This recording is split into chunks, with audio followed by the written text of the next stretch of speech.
A bill become law in the state of California? For those who are not acquainted with the California legislative process, new laws, called statutes, of course, are enacted by the California legislature as bills and ultimately signed by the governor to become statutes. The legislature can also amend or repeal existing statutes. Pursuant to Article 4, it says that the legislature may make no law except by statute and may enact no statute except by bill. Whether a statute is added, amended, or repealed, the process must be done by a bill being passed by both houses of the legislature and signed by the governor, of course, unless the governor allows the bill to become law without his or her signature. According to the California legislature, the process of government by which bills are considered and laws enacted is commonly referred to as the legislative process. A bill must be approved by both houses of the legislature, the Senate and the Assembly, before that measure is sent to the governor for final action. As a bicameral body, the legislature is composed of the 80-member state assembly and the 40-member state senate. Our legislature meets in 2-year sessions, and a bill is generally approved by a policy committee, often a fiscal committee. About 80% of the bills go there, and this must occur in both houses. This process can take a few months or an entire 2-year legislative session, sometimes even longer. Policy committees, which are used to consider the policy impacts of proposed legislation, and fiscal committees, which are used to consider the fiscal impacts of proposed legislation, hear and consider and ultimately vote on legislation after gathering input from interested parties. These bills come from ideas that are put forth by constituents, interest groups, staff, and legislators themselves. Once a legislator decides to author a bill, he or she has the office of the legislative council draft the bill for introduction. For a bill to be introduced or amended in the California legislature, it must be in what we call leg council form, short for legislative council. Thereafter, the legislator introduces the bill in the assembly, if it's an assembly member, or in the Senate, if it's a senator. The bill is assigned a number and read publicly for the first time.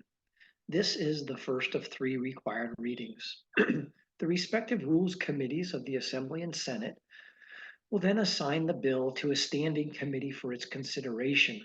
There are a number of methods to track legislation throughout the legislative process, and there are numerous opportunities for members of the public to participate in this legislative process. Once the Rules Committee has assigned the introduced bill to a policy committee, the bill is obviously heard in that policy committee, and in many instances, the fiscal committee if there are fiscal implications for the measure. The proper committee referral is based upon the subject matter of the bill, the jurisdiction of the committee, and a number of other factors. At this committee hearing, the author presents his or her bill, and the proponents and opponents are permitted to speak at the hearing. Bills are then considered in the policy committee of the House of Origin, and most often in the fiscal committee. The vast majority of bills are referred to both a policy and fiscal committee in the California legislature. After consideration and adoption by the committees, the bill goes to the floor of the Assembly or Senate, and once passed, must complete the same process in the other house. Throughout this legislative process, there are several opportunities prior to and during these committee hearings for interested parties to express their views on pending bills. Thereafter, the committee members debate the merits of the bill and vote to either pass or defeat the bill. The committee can amend the bill or pass the measure as introduced. Along the way, the bill's author can also amend his or her measure as necessary, and the committee staff prepares an analysis of the bill and its impact on existing law. Now, it's always important to express your views on legislation prior to a committee hearing so that your views can be considered before legislators vote on the measure. They want to hear from constituents and interest groups regarding pending legislation. As bills make their way through the legislative process, bills can be amended either substantively or technically. Interested parties can track legislation through the process and determine whether amendments are favorable or unfavorable to one's position. These amendments ultimately need to be agreed upon by the House of Origin before the bill reaches the governor's desk. Note that by the Constitution, bills are required to be read 3 times on the floors of both the Assembly and the Senate. The first reading again occurs when the bill is introduced in the House of Origin and when it first arrives in the second House. The second reading occurs when it passes out of committee, either to another committee, such as the Fiscal Committee, or to the floor, or after it's been amended.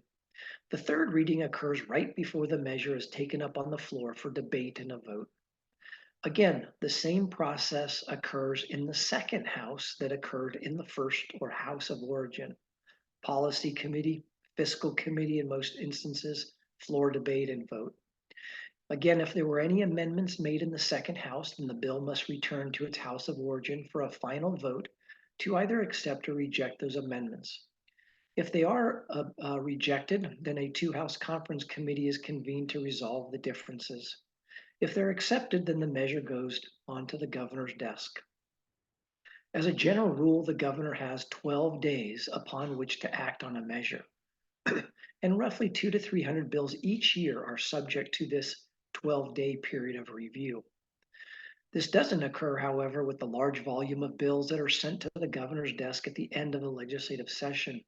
With those bills, usually numbering between 700 and 800 measures, he has 30 days to sign or veto those bills. Again, he also has the option to allow a bill to become law without the governor's signature.